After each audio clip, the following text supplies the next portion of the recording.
is the National Marine and Maintenance Services Company Limited, a very critical company under the Ministry of Works and Infrastructure. They were struck out on the 16th of January 2025. Tourism Trinidad Limited was struck out on the 10th of March 2025. So those two were struck out. These are the list of those companies that are now in breach of the law and have not filed their annual returns. In Trinidad and Tobago currently, there's a lot of buzzwords going around struck off for the company registry.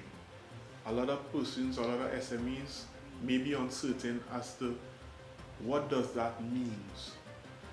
There's two types of struck off that will happen from the Registrar General's perspective and an SME or entrepreneur ought to be aware of. One, voluntary struck off, and two, involuntary struck off.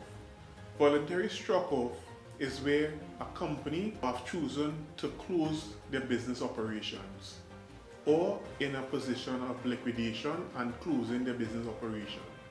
And in so doing, they will need to submit a Form 29 from the Registrar General's listing and submit that along with required documents to the Registrar General's office.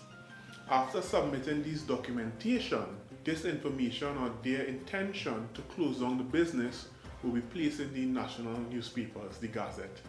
And persons of the public would have up to 30 days to submit any objections to the Registrar General's listing with the intention of closing down these businesses.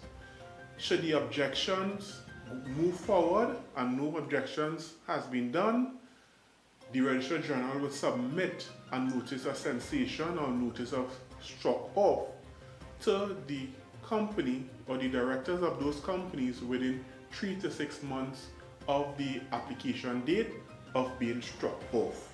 Once the final struck off information is submitted to the company is no longer will be part of the company registered listing. So, non-compliance window. So a company within Trinidad and Tobago have a non-compliance window of 2 to 3 years of non-filing of their annual returns and beneficial interest. Once this company is at risk of being struck off of the registry, the Registrar General's office will submit a letter of intent informing the company they are at risk to be struck off. This notice of intent will also be gazetted in the papers. The company will have up to 30 to 90 days from the intention or the notice has been given to them to bring their records, the books and records up to date with the Registrar General's office. After which time, should the company fail to submit those documentations to the Registrar General's office, the final struck off will happen. This may take up to 3 to 6 months in which the struck off will happen from the Registrar General's office. But it can be fixed if you act now. The Registrar General Amnesty is extended to September 15th, 2025. But this is your last and best opportunity to clean your corporate records without facing those harsh penalties, interest, and restorations delays.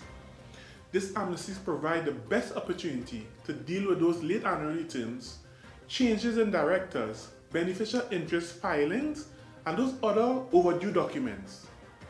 If your company has already been struck off, fear not, we can restore it, but only if you act now and before the window closes.